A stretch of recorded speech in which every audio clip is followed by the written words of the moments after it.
In episode 7 of the first season of The Sopranos, College, the main character, Tony Soprano, kills a man on screen with his bare hands.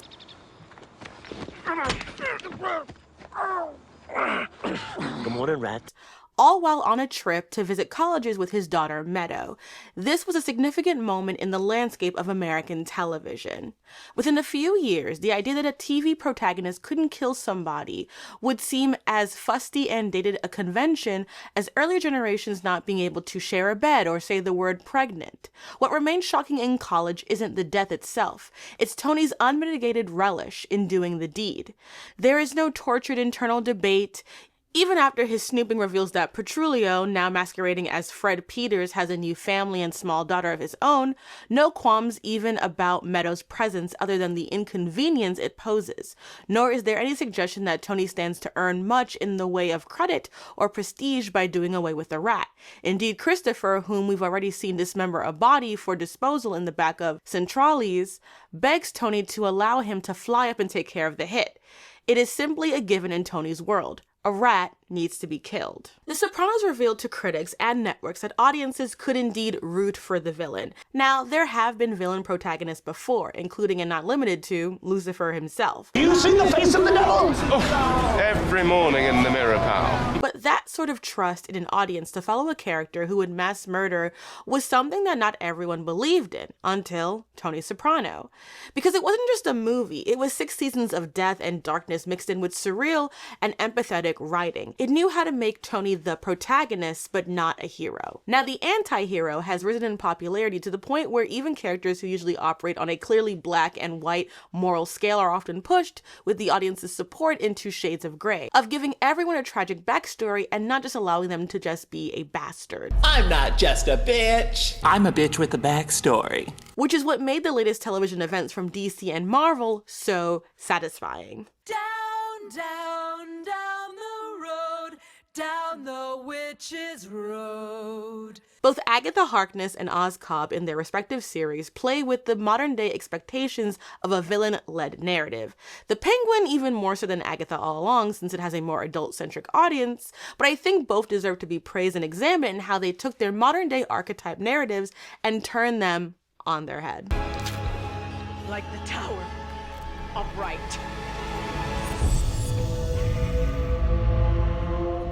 A spin-off of The Batman by Matt Reeves, The Penguin takes place after the Riddler blew up the seawall in Gotham, causing massive flooding and destruction.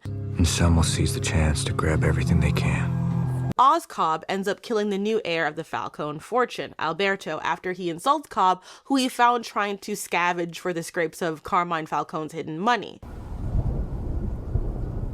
Hey! This petty moment of violence is an indicator of who Oz is in this show. Sneaky, jealous, grasping, and impulsive. While trying to get rid of the body, he ends up running into a group of young thieves trying to steal his wheels and meets Victor Aguilar, an orphan whose family was killed during the flooding.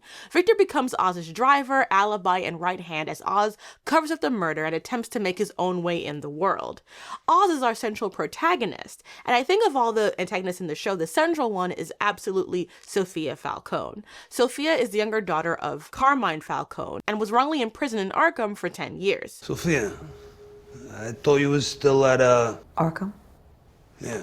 No, I've been rehabilitated. Comparisons were made from the very beginning between The Sopranos and The Penguin, so it's important to understand how the former reshaped the American mafia drama. Scarface, not that one. I'm Tony Montana, a political prisoner from Cuba. And I want my fucking human right. Now. This one came out in the pre-code 1930s and was based on a novel by Armitage Trail that was inspired by Al Capone, the American gangster.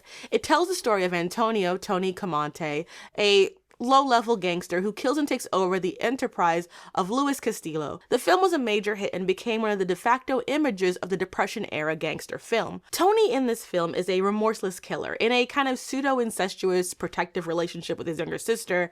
And if you are more familiar with the Al Pacino version, Tony in that film is actually much more sympathetic and moral than the 30s version, which speaks to how the gangster character changed between the 20s, 30s, and then later the 70s and 1980s. In Ron Wilson's The Gangster film, Fatal Success in American Cinema, Shortcuts, he explains how the gangster reflects the periods in which he is doing crimes, especially in terms of the economy. In the silent era, they represented concerns about over-industrialism and urbanization in American life. As the 20s went in, they were social climbers and represented the excesses of the Roaring Twenties. Someone who had thrown out the straitjacket of the bourgeoisie moral rectitude and had set about the business of selling pleasure. Al Capone and John Dillinger's rise in the world of organized crime and prohibition saw the beginning of the more violent gang member archetype, especially with the government themselves promoting a war on crime. They've done it many times. With Italian-American filmmakers Francis Ford Coppola and Martin Scorsese, the narrative of the Italian mob was then taken out of the hands of non-Italians and made more complex. Wilson writes that Coppola in his mafia movies focused on the loss of familial ties and assimilation. Through the character of Michael Corleone, charts an epic example of American capitalist endeavor and the subsequent loss of self. Meanwhile, Scorsese was more into the urban complexities of Italian-American identity in a world where those values no longer kind of existed. Scorsese's gangster films depict not only the disintegration of the ethnic community through intermarriage and transplantation, but the deterioration of the mob through increased police surveillance, betrayals, and corporate competition. As the morals of society become more complex, the gangster transforms too. He was no longer just a capitalist, he was a family man, and his immigrant status and his status as an outsider builds up this narrative that created a gangster figure that hip-hop eventually would fall in love with. Scarface kind of is emblematic of what hip-hop talks to. It's probably one of the most hip-hop movies I ever saw. When it was showing a year or two ago at the Alamo for a Pacino night, I was like, I see why we fucked with this movie. And I did not see it before, so I had no idea that the line from the Nicki Minaj song Chun-Li was from Scarface. And when it happened, I was like, oh, Nika. You need people like me so you can point your fucking fingers and say, that's the bad guy.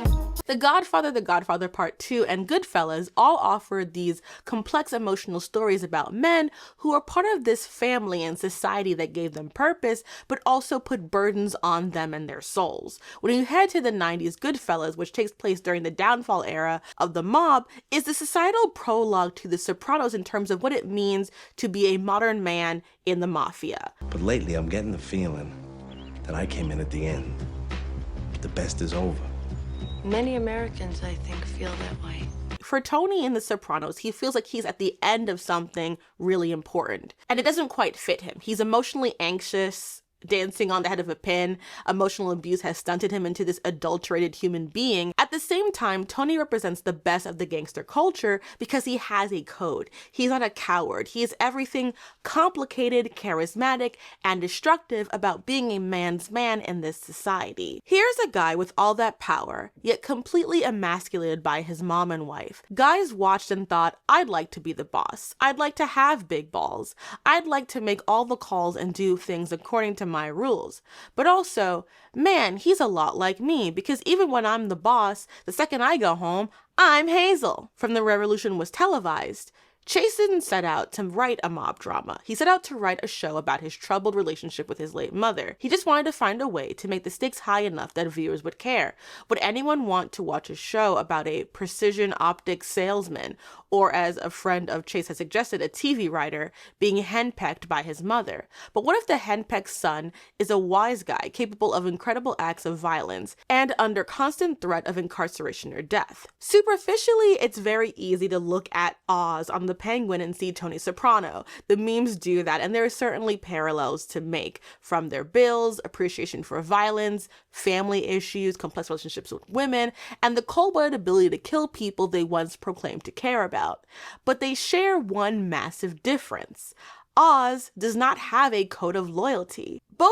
For example, both Oz and Tony have abusive mother figures, but in flashbacks, we see that Oz intentionally allowed both his brothers to die a slow, painful death in order to monopolize his mother's affection. She then does put all of her anger and rage into Oz, but part of that is guilt about not avenging her sons, of allowing the promise of security and even some lingering love for her son to keep him around. I think it's always a question of nature versus nurture. I know Frances has shaped him, but I also know Oz shaped Frances too. She made a choice. When she chose to keep him alive, And so she made a deal with the devil. Oz has a full-blown edible complex, and in the finale when we see him dancing with his paid partner, Eve, she's dressing in one of his mother's outfits, and it's likely she's been dressing up as his mom the whole time. The whole time! That is not Tony. Tony's mother is one of the most abusive mothers in TV. She is absolutely toxic, absolutely deranged. And Tony, despite being a younger brother, does work to protect his sisters from her abuse. They won't have you back at Green Grove. Tony. She was abusive to the staff. He's a great defender of Janice, even though she's crazy, although good for her for pew-pewing that man when she had that chance. So Tony loves his family, and he is willing to stand up to his mother when he needs to. And when his mother crosses lines, he is honestly ready to choke a bitch out. Tony isn't afraid to kill those who turn rat or harm the greater family. The first person we see him kill on screen is someone who betrayed the mafia family. With Oz, the first person we see him kill is a Falcone. Because Oz isn't mafia. He's not a made man. He's an outsider forcing his way like a cuckoo bird into the wrong nest. Because Oz isn't Tony Soprano. Sophia is. You gotta sign the stranger. You want to be an educated person? What do you think education is? You just make more money? This is education. Well, she's Tony and Meadow Soprano mushed together. Sophia is the daughter of the former crime boss Carmine Falcone and served several years in Arkham Asylum after she discovered her father was a serial killer dubbed the Hangman. Carmine framed Sophia for it and made it so that she would be stuck in prison indefinitely. Sophia, what? Fuck, I'm so sorry. You're not going to court. It wasn't until his death that his son, Alberto, was able to get Sophia out. As a woman in the family, Sophia mostly played a face role, but Carmine felt due to her intellect she would be a better fit than Alberto, who was dealing with addiction. That was until Oz snitched and told Carmine that Sophia spoke to a reporter in passing, which then led to her forced incarceration. When Sophia gasses the family, love it, and takes over the entire Falcone operation, becoming a gigante in honor of her mother. I am a gigante. And this is a new family now. Sophia is the one who struggles against the expectations of her role, who has a code, who believes in the family, but is also fighting with her uncles in order to secure that family. Much like Tony, her mental health issues are used against her as they are seen as a weakness. Richard told me you were going to a shrink. I used to suggest it and you'd blow your stack at me. All of these things speak to the way, much like with Tony, that being a part of the family can be as much a burden as anything else. Oz frames himself as a man of the people, but he doesn't care about others. He cares about saving his own skin. He's a manipulator and a coward, and we can see this in how both of them deal with their family issues. When Sophia decides to gas the family, she saves her young cousin Gia. Gia ends up speaking to someone about noticing a gas mask. Sophia lies to Gia, but then gets a crisis of conscience when she sees that Gia has been self-harming. She then confesses the reality to Gia of what their family was so that Gia can potentially heal. What Sophia has done is horrible, even though she thinks it was the right thing, and there's even an argument to make that it was, but the fact is that she in the end chooses to protect Gia is important. Yet, just like Tony, she is constantly pulled into the toxicity that is at the root of the family. It's not an altruistic business, so using it and its resources to get some kind of moral purity is impossible. Sophia does come to understand that, but she's a Falcone. She wants revenge. There's nothing left for me here. But my home, my territories, my businesses can all be yours. Well, not all of yours. Whichever one of you brings me Oz first. Oz, in comparison, when sitting with Vic, who confesses that he feels like they are family, Oz decides to kill him. It wasn't for nothing. Now, this isn't a case of Tony killing Christopher in The Sopranos, although it's very similar in certain ways. You know, Christopher in The Sopranos is a shithead. He's loyal, but his drug habits and alcoholism have made him unreliable constantly. Let's not forget, he sat on Cosette. Last week when I came home to learn that you had killed our dog, that was the final straw. Oh. You killed the dog. He, even when he was writing a Hollywood script, put a little bit too much mafia family information into it, even if it was just personal stuff. So he's always kind of been a liability. Tony killing Christopher is a buildup of a lot of fuck-ups he made. That's not the case with Vic. Vic is deeply loyal to the point where he almost got killed helping Oz and is directly responsible for bringing together the coup of all the minor mob bosses that allows Oz to become the king he so wants to be. Oz kills Vic because he's afraid of being perceived as weak. That's what he says, at least, but I think he also doesn't want someone who he built up to be with him. He knows what it's like to have the guy behind you start out altruistic and transform into someone else, because Oz was that guy. He doesn't trust that Vic won't try to come for him, and so he has to get to Vic first. I can't bring you with me this time. In many ways, this is Oz and the Penguin going back to the gangster films of old. Oz is a villain. He remains a villain, and while you can enjoy him, empathize with him, especially with the clear issues that he has dealt with, but Oz is a deluded sociopath. I also think that Oz as an outsider is made more interesting by the fact that his character in the comics has never been Italian. Oswald Chesterfield Cobblepot is very much a gentleman criminal and has strived to become a member of the elite and has his own wealth. That's always been a part of his comic book incarnation. However, due to his appearance, he's never gained that kind of full access. Yet we see both in Gotham and the Penguin this instinct to remove him from being a kind of waspy mobster and make him marginalized. In Gotham, he is Polish, and in the Penguin, he is working class, because I don't think that he's meant to be Italian, because Cobb, as far as I know, is not an Italian last name. And so you have Oz being that gangster who is just a climber. He has no concept of La Familia. It's just getting higher and higher. When it came to the finale, I expected Sophia to die, but she didn't. I don't know if the Penguin will get a second season. I can't see it getting one until after the sequel to the Batman, but I enjoyed the journey. I think with the two main characters, Sophia and Oz, we see the two sides of the gangster narrative. The underdog with the bloody teeth doing whatever it takes to win, and the heir struggling between their bloodthirsty nature and the heart they want to protect. And I will just say, because I know it's been brought up before, despite the fact that Colin, I think, performs very well in the role, it is very weird that they got a man who is very fit to just be put in this fat suit and play the Penguin. And is so covered in makeup that I think that while there's clearly gravitas that he's bringing to the role, I think at every point I do wonder, why is he playing this and not like another fat actor? I have loved every minute of it, even when I wasn't loving it, and I just feel so grateful and humbled and blessed by being a part of this collective. But I won't miss the suit, and I won't miss the fucking voice. Thanks, everyone. Thanks so much. He's great in it, but I just can't help but wonder, like, why was a fat actor just not put in this performance? To me, being a gangster was better than being president of the United States. Hey guys, before we continue with today's topic, I want to talk about an organization that's making a difference in the world, Give Directly. Give Directly is revolutionizing charitable giving by doing something remarkably simple yet incredibly effective. They give money directly to people living in poverty. Give Directly operates in countries across Africa and has even expanded to help people in the US affected by natural disasters. By donating to Give Directly, you're not just giving money, you're giving people the power to improve their own lives in ways that matter most to them. Here's why Give Directly is so amazing. They trust recipients to make their own decisions about what they need most. Their approach is backed by rigorous scientific evidence showing long-term positive impacts. They are incredibly transparent with a commitment to publishing all their data. Their current project is helping them reach a specific village in Kenya where the funds will be delivered as roughly $850 cash transfers to each family in the village to spend how they see fit.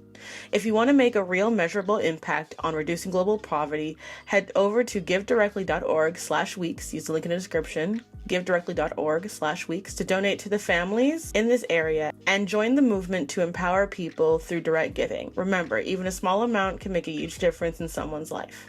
Now back to our main topic. Oh, I don't have time for this! Just blast me, you bitches! What is that? Down the Witch's Road. Another spin-off, this time of WandaVision. My old review of it you can find right here. Alright, here's my 600th time saying that I hate the multiverse of madness. Despite the horror elements that I think are well done and how much Elizabeth Olsen just brought her all into that role, it was just another installment in the tragic misunderstanding of Wanda Maximoff, something that WandaVision attempted to contend with. You know, WandaVision dealt with Wanda's psychological state post-Endgame, realizing that Vision WandaVision was dead, and in her grief, accidentally using her magic to take over a whole town that she didn't fully understand. And I'm just gonna say this for the record, and I know this is a divisive take. Wanda's actions were 100% wrong. It was wrong that she did do that. However, it was not fully intentional. She did not know how much pain she was causing, and I feel like we can hold two ideas at the same time. Wanda does not have to be a megalomaniac monster to be wrong, okay? Okay. In the midst of all of this domestic surreal drama was Agatha Harkness, a powerful witch with the ability to steal magic from other witches, often killing them in the process.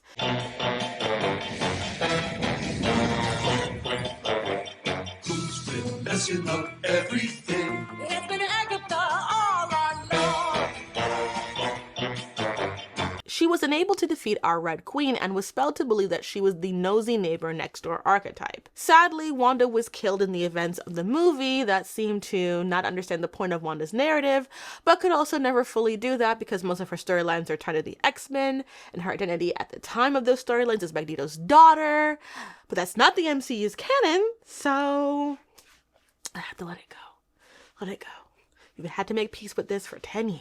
We can kind of assume that due to Wanda's death, the spell has become unstable, and much like WandaVision, Agatha ends up doing some genre flipping herself and ends up in a true crime series. She's then approached by Rio, and then later the Teen, who both challenge her reality, and the latter ends up breaking the spell itself. She took every little bit of power I had and left me with household appliances. Agatha is back, and she wants her magic back as well. Teen, who ends up being Billy Maximoff, so we can just call him that, tells her he wants to go on the Witch's Road, a mysterious path you take with a coven. If successfully passed, you get a wish. Agatha is the only known crosser of said road, says her Wikipedia, so they put together a coven. Sharon Davis, Jennifer Kale, Lilia Calderu, and Alice Wu Gulliver. We watched them go on this journey of self-actualization, each, well, besides Mrs. Davis, recovering something that they needed along the Witch's Road. Jennifer finds out that Agatha bound her and unbinds herself.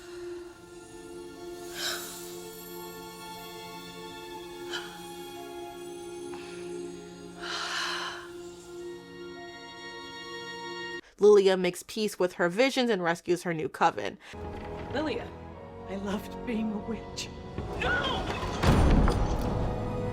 Alice breaks her curse and also dies protecting someone. You're a protection witch. Yeah. You died protecting someone. Billy wanted to find out where his brother was and does. Am I killing this boy so my brother can live? Agatha, well, I want my prize! In the penultimate episode, Billy, aka Wiccan, gives Agatha her powers back, and Agatha sacrifices herself in exchange for Billy. He returns home and takes a closer look at his set design and realizes, You're so much like your mother.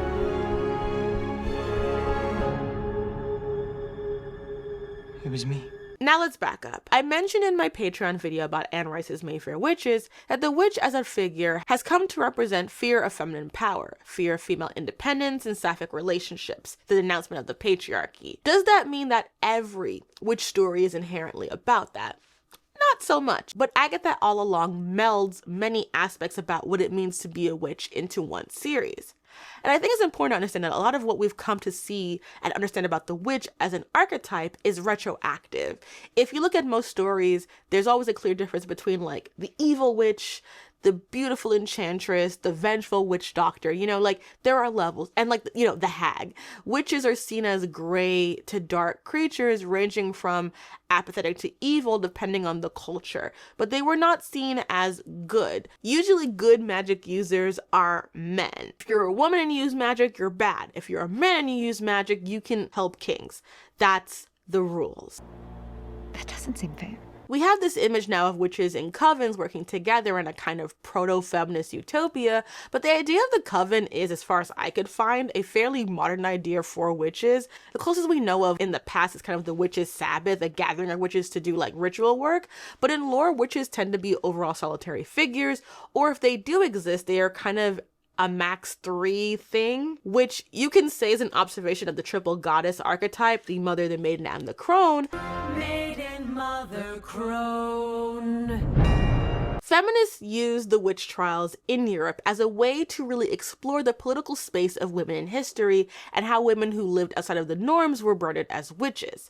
I think it's important to emphasize Europe, as while the America's Salem witch trials were awful, they were not nearly as bad and have a different kind of political context to them. For context, from around the 16th to the 17th centuries, there were witch hunts across all of Europe. It is estimated roughly that tens of thousands of people were accused and then killed for being witches, with the majority of these victims being women. Any number we have is probably a conservative one due to things happening in smaller communities. On Studying Witchcraft as Women's History, a historiography of European witch persecutions, although men could be arraigned on the charge of witchcraft and were persecuted in small numbers, the craze was primarily mostly at women. 80% of the accused and 85% of those executed were female. Men were associated with witchcraft chiefly because they were related to women who were already suspect or because they had committed other crimes.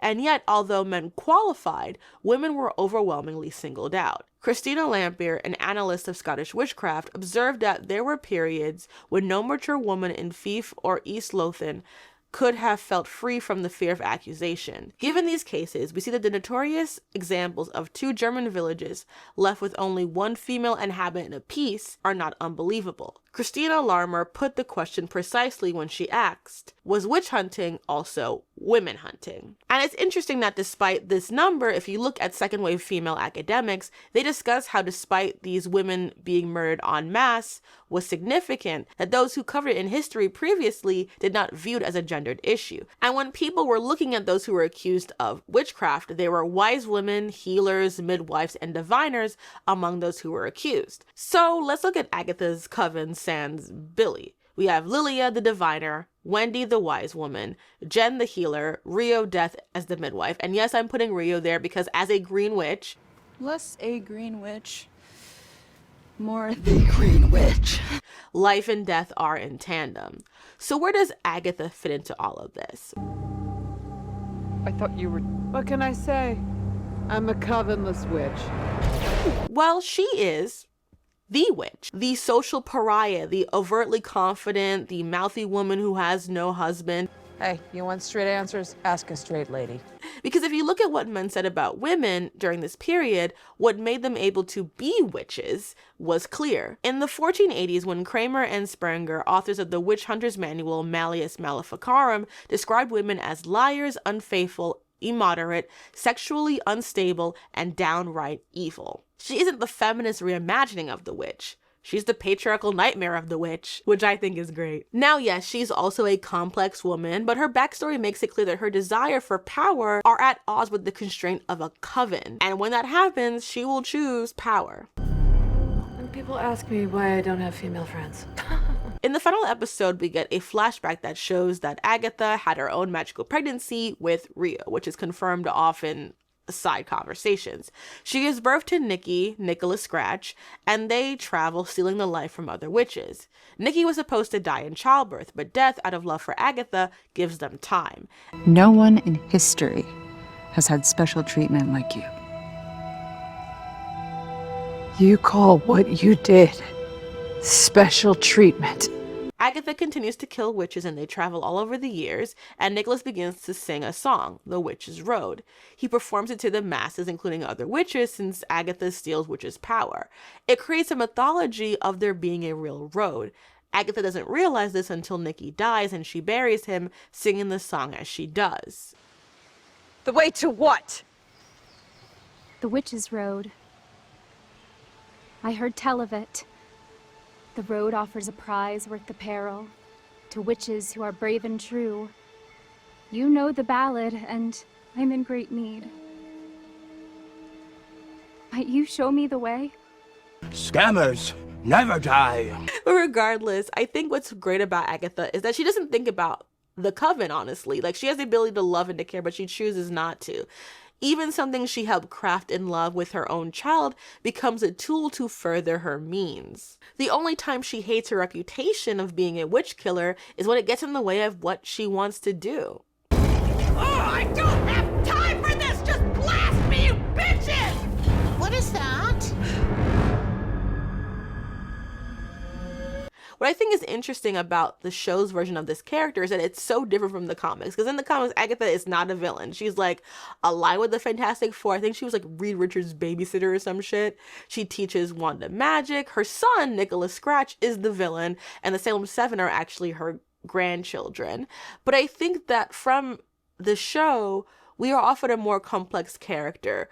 More morally gray than Oz from the Penguin, but essentially a Machiavellian who has and would choose power over other people. Yet her powers only kill when she is blasted, but she went out of her way to blast people. You know, she wanted to kill Jen, Alice, and Lilia from the very start, and it was only Billy's chaos magic that saved them. And I love that being played more than anything in Agatha All Along, besides the main character's morality. And going back to the idea of the witch's archetype is something I think has just been missing in fantasy in general, which is like the importance of just going on the journey. I'm going on an adventure! Since the finale, one complaint that I see that I don't share of is this whole complaint of like, what was the point? If it was all fake and made up, why did any of this matter, right? And to me, like, the adventure is the point. While there are issues with the hero's journey, it is a good starting point for these kind of conversations, because if you look up the Joseph Campbell model of it, it lines up pretty well what happens in Agatha All Along. The call to adventure. The Witch's Road. I want you to take me there. Refusal of the call. The road to Israel. Agatha's been there. I'm back. The road is a myth. It's a con, a cult. Supernatural aid. A list of 4 names. Looks like you've got your coven. The crossing of the first threshold. Belly of the whale. The road of trials. Right off your vision board. Maybe this is the end. I'm going to put the meeting with the goddess and woman as the temptress as one thing because, whew, Audrey Plaza. Surprise. My lady. Atonement with the Father. Apotheosis. I am the Queen of Cups. Now you see. The ultimate boon. Refusal of the return. Screw the road!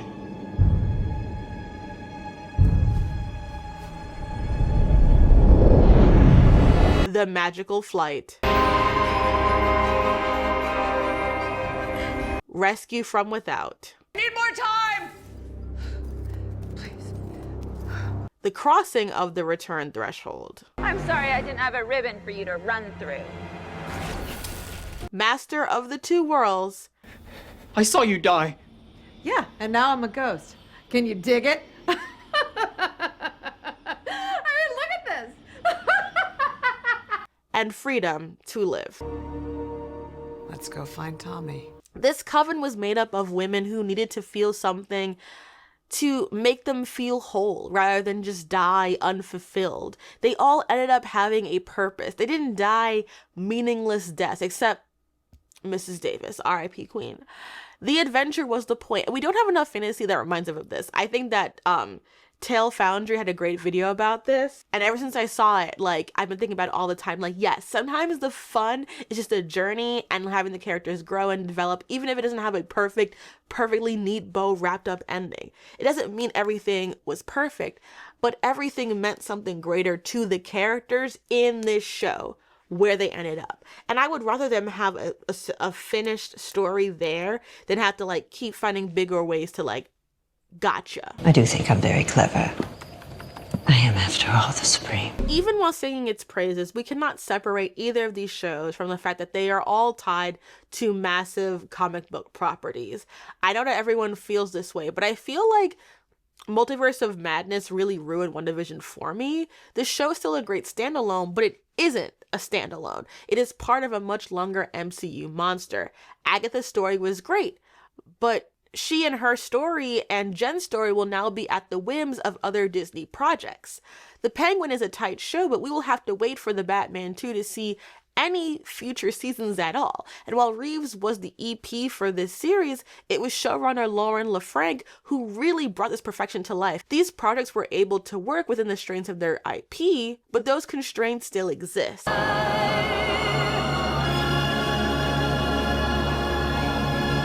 And I wish we didn't have to worry about that, especially with Agatha. I do commend it for just allowing Agatha and Dev to be as sapphic and wicked as they could be, but the series still got doubted because of its female showrunner, female cast, and overly queer storyline even before it started. The Penguin managed to avoid this despite having a female showrunner because Matt Reeves' name and a white character being the face of the series. A white man being the face of the series.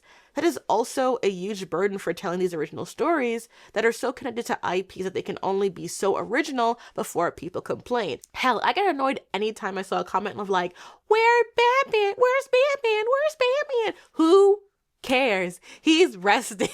He's a billionaire. He can take sick leave. That water was probably gross, you know?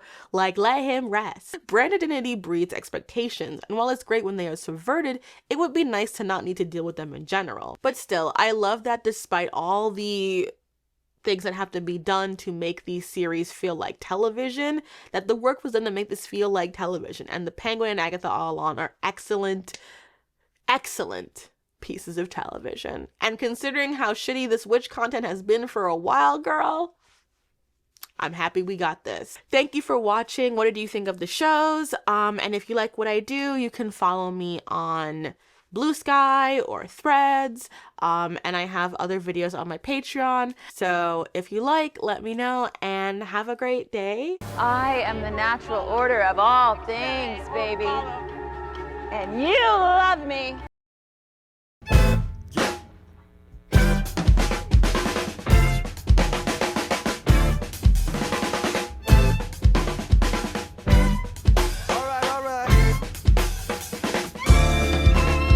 Ladies, not gentlemen, I'm addressing them, undressing them. Got elegance, means not quite yet to be eloquent. Get it then, that's good, you could be my guest, so let's take it to a fancy dinner. After we dine, I'm dancing with ya. Name's June and I got a rose, but I gotta go do what? I don't know, but you're not the one. Hey, shout outs to Adam, OG Vibe crew. I am not working on never living ever to get a chick. Is that much work? Whatever, bitch. Friend zone, yeah, go both ways. I'm a bright side looking, bright-eyed student. Sideline looking for the stories of the guys and women couples, but I'm good looking enough. And fighting for love is overrated. There are other things I can do. Chilling with Adam, eating White Castle. Love ain't a game, more like a raffle. Gold tickets ain't gotten by skill, hard work or will. For real, you find him in chocolate. Ha ha. Bust out the Cheetos, we that, cause we ain't the heroes. Well, the dudes drinking Mountain Dew, feeling pretty good about it all, and not shitty and pissed off. It's the small things that you eat when you're broken and your heart feels like it's beat. Brush the shit off, cause I'm talking about a feast. So what's it gonna be? You want a number 3 from Blanco Fortress. On a date, make ladies swoon. Laying at a park, gaze at the moon. Smooth, in a poetic spot. You know I get her to talk, to put her head to my cut. That is not me, I am sloppy. I fuck up my witty one-lines and drop things. Not to over-exaggerate, but who'll get over a girl I master break. Dance and I walk it off, it will pass on and off. I love this girl, God only knows that's okay, cause I like roads. I like walking and I hate pity, long as I got my friends with me. Sooner or later I gotta get lucky, what I don't get is why I am drowning. Not caught in it, like that kid, and trails infinite, and quitting ain't a limit, but a limit so much I can take. I'm only giving when I kick it at the end of the day. That's all I can do, all there is to it. On to the next one after the music. I'm still June and I got a rose, but I gotta go do what